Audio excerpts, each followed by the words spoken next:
We are back to day 19 of the A to Z Declutter series. We have been decluttering items, categories of items, or places in our home following the alphabet with a new letter each day. We made it all the way to letter S. We asked Gemini AI for a list of items people usually declutter that start with the letter S, and I was able to convince Rebecca that my baseball and other sports cards were in a bit of a mess, so we chose sports cards.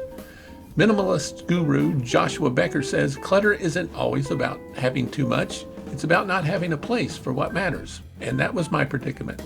I have a lot of baseball cards, and they have followed me for about 60 years. Shoeboxes, 3-ring binders, scattered on shelves and in closets. I'd put them out once in a while, sort a few, then put them back away.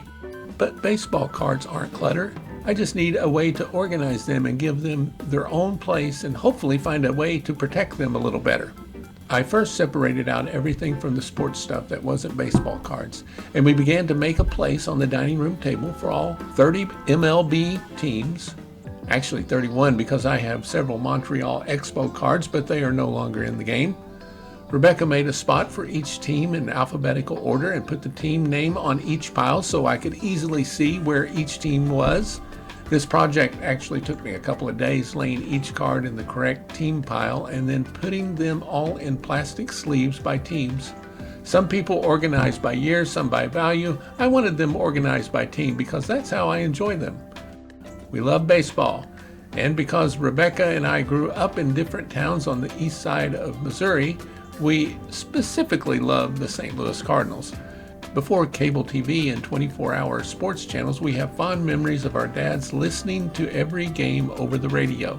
Jack Buck was the voice of summer in our houses, and when the Cardinals won, we couldn't wait to hear his iconic sign-off.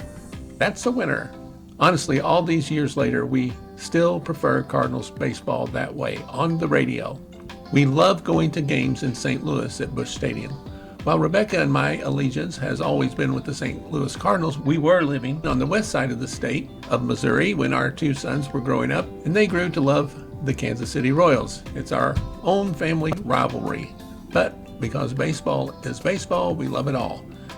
I've been collecting baseball cards since I was a kid.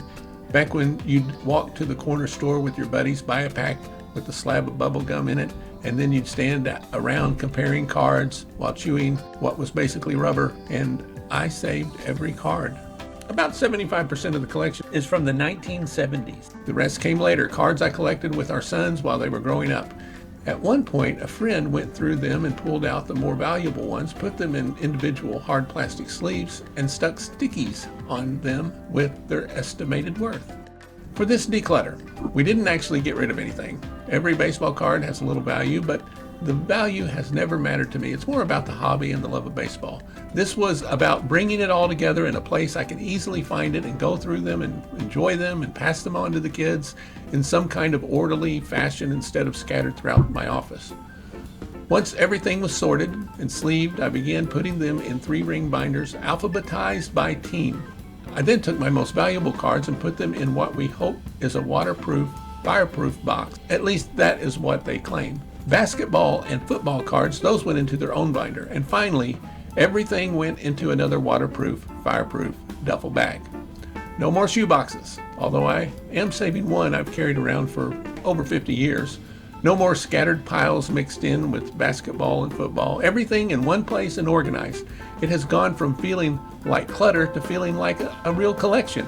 These cards aren't just cardboard. They're memories of my dad, of summer nights, of kids trading cards in the backyard, and of sharing the love of the game with the family.